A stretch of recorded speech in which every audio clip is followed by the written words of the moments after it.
Ya, akhirnya Oppo udah resmi ngerilis Oppo Reno 11 series di pasar Indonesia.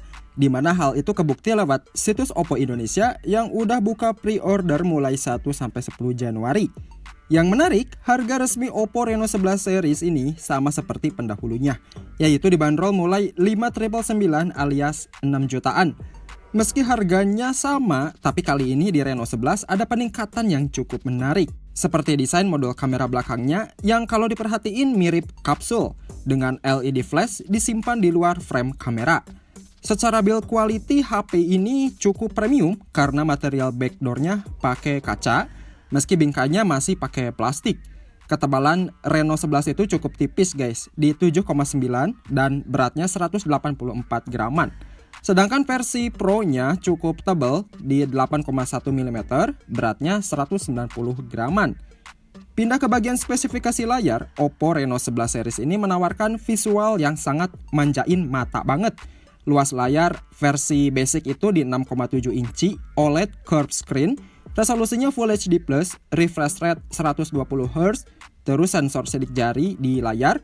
Level kecerahannya 950 nits, udah support HDR10+, serta PWM dimming 21160 biar mata tetap nyaman saat lihat layar di kondisi kurang cahaya.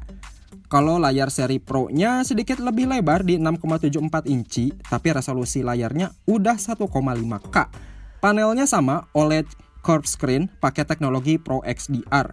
Kecerahannya tinggi banget di 16.600 nits dan sisanya sama dengan Reno 11.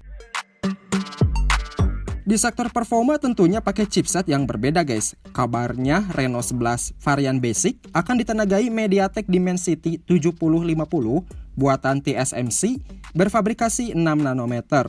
Sedangkan versi Pro pakai Dimensity 8200 yang fabrikasinya 4 nanometer. Secara performa udah pasti lebih kencang yang versi Pro, karena skor Antutunya bisa dapat di angka 1 jutaan lebih.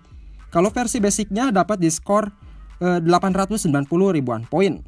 Dengan hasil benchmark kedua HP tadi, Oppo Reno 11 series ini dipastiin udah aman banget buat jangka panjang.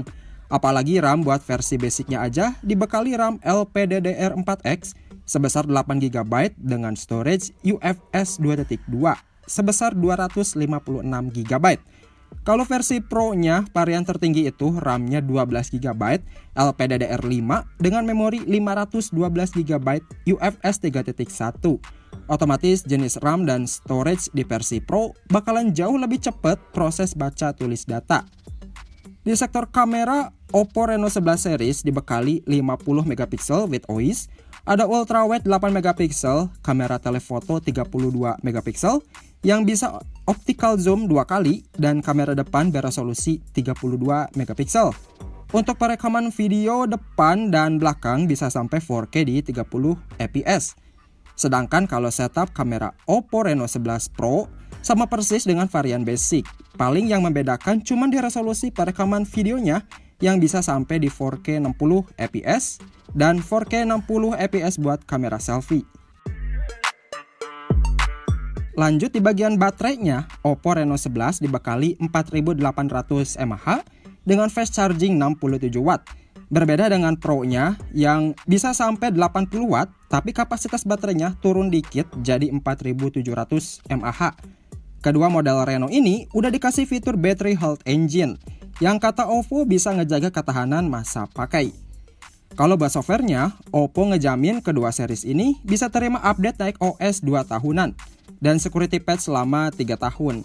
Memang buat dukungan OS masih kalah dengan Samsung yang berani ngasih update minimal 3 kali naik OS. Sedangkan fitur spesialnya, kedua HP udah dual speaker stereo, sertifikasi IP54 buat tahan cipratan air dan debu, in-display fingerprint, NFC buat pembayaran, jaringan 5G, Wi-Fi 6, dan Bluetooth 5.3. Cuman sayangnya, kedua HP ini nggak ada port 3,5mm sama slot microSD. Jadi pertimbangin lagi sebelum beli Reno 11 series ini. So, gimana guys sama Oppo Reno 11 series ini? Menarik? Dengan harga yang ditawarkan mulai 5,9 versi basic, ini menarik banget guys. Punya desain cantik, fitur dan kualitas kamera yang oke, ditambah pilihan opsi storage gede, dan tak lupa chipset yang dipakai Oppo Reno 11 dan Reno 11 Pro ini kencang banget. Oke, thanks yang udah nonton video ini sampai habis. Kita ketemu lagi di video selanjutnya. Bye-bye.